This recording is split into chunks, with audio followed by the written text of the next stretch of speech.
Have you ever heard a sound that changed the world? Imagine a play that ends, not with a huge bang or a big speech, but with the simple slam of a door. A sound so shocking it echoed across an entire continent, and, believe it or not, we're still talking about it today. We are diving into Henrik Ibsen's absolutely groundbreaking play, A Doll's House. I mean, the staying power of this play is just incredible. The New York Times recently called it still bracingly relevant. And get this, they said it offers no safer conclusions today than when it stormed stages of 19th century Europe. And let me tell you, that is not an exaggeration. So, picture this. It's 1879. All across Europe, people are pouring out of theaters and they are buzzing. Some are shocked, others are outraged. And why? All because of the last few seconds of this new play. It wasn't some epic battle on stage. Nope, it was just the simple act of a wife walking out on her husband and on her children. To them, this was an attack on the very foundation of society itself. Which brings us to the big question, right? The whole play kicks off on Christmas Eve, a time for family, for celebration, for togetherness. We see what looks like a happy home, a loving couple, their kids. It's all so perfect.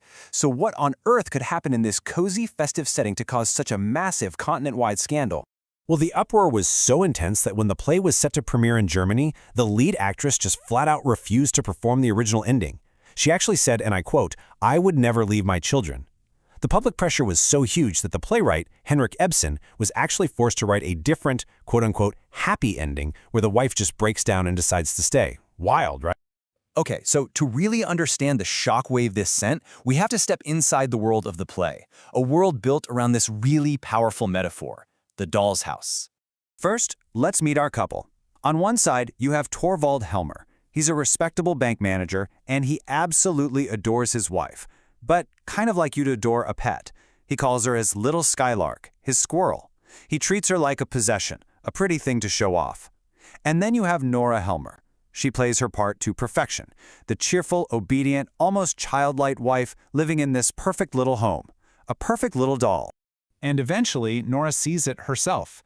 In one of the most powerful lines of the play, she says, "I have been your doll wife, just as I used to be Papa's doll child, and the children in turn have been my dolls." It's this devastating moment where she realizes her entire life has just been a performance, passed from the control of her father right into the hands of her husband. But here's the thing about this perfect doll's house. It's built on a very shaky foundation. There's a dangerous secret hiding underneath it all, and the whole thing is about to come crashing down. So here's how it all unravels. A few years back, to save her husband's life, Nora did something unthinkable for a woman at the time. She secretly took out a loan. And to get it, she forged her father's signature. Now, years later, a man who knows her secret is blackmailing her. But Nora is holding on to this fantasy, this thing she calls the miracle. She truly believes that when her husband finds out, he'll be a hero, jump in front of her, and take all the blame. Finally, the moment of truth arrives. The blackmail letter is read. And that miracle Nora has been dreaming of for years? Yeah, it doesn't happen. It doesn't even come close. Instead of heroism, Torvald just explodes. He's filled with rage. He doesn't see that she did it to save him. All he sees is a liar, a criminal, who has put his precious reputation at risk. And in that one awful moment, Nora's whole world, her marriage, her husband, her life, it all shatters. But this brutal betrayal, it doesn't break her. Oh no.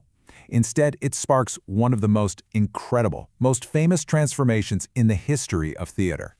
The doll starts to think for herself. She starts to speak for herself. And in the declaration that would absolutely scandalize Europe, Nora looks her husband in the eye and says, "I must stand on my own feet if I am ever to understand myself and my surroundings. And that is why I am leaving you." And you have to understand, for so many women of that era, this was the secret reality.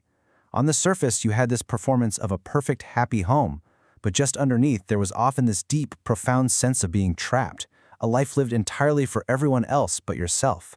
Now, to really get the stakes here, you have to know what the law was like. Back in 1879 Norway, a married woman was, for all intents and purposes, legally her husband's property. She couldn't borrow money, she couldn't sign a contract, not without his consent. So Nora's crime wasn't just about the forgery. Her desire for any kind of financial independence was, in itself, an act of rebellion. And that's why her leaving was so radical.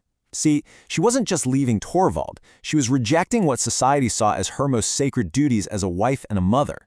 She was putting her duty to herself first, an idea that basically took a sledgehammer to the entire social order. And what's so fascinating is who this revolutionary idea came from. The playwright, Henrik Ibsen, was a man. He was using his platform, the theater, to fight for a woman's right to discover her own identity, to be a full human being beyond the roles society gave her. You know, this really speaks to the broader concept of allyship. We see this all throughout history, right? When members of a dominant group use their privilege to advocate for a marginalized one. Think about the Men's League for women's suffrage, or white allies who marched during the civil rights movement, or straight allies fighting for LGBTQ+ rights today. In his own way, Ibsen was being that ally, using his stage to push forward a cause that wasn't, on the surface, his own. So let's circle back. Why does a play written way back in 1879 still hit so hard today? What is its big, enduring question for all of us? Well, Ibsen himself kind of gave us a clue. He once said, "Everything I have written has the closest possible connection with what I have lived through inwardly." See, he wasn't just writing about women's rights. He was writing about human rights. That universal struggle we all have to find ourselves and break free from the boxes society tries to put us in. Ultimately, A Doll's House is like a mirror. It forces us to ask some pretty uncomfortable questions about the roles we all perform every day. You know, the perfect employee, the perfect parent, the perfect partner.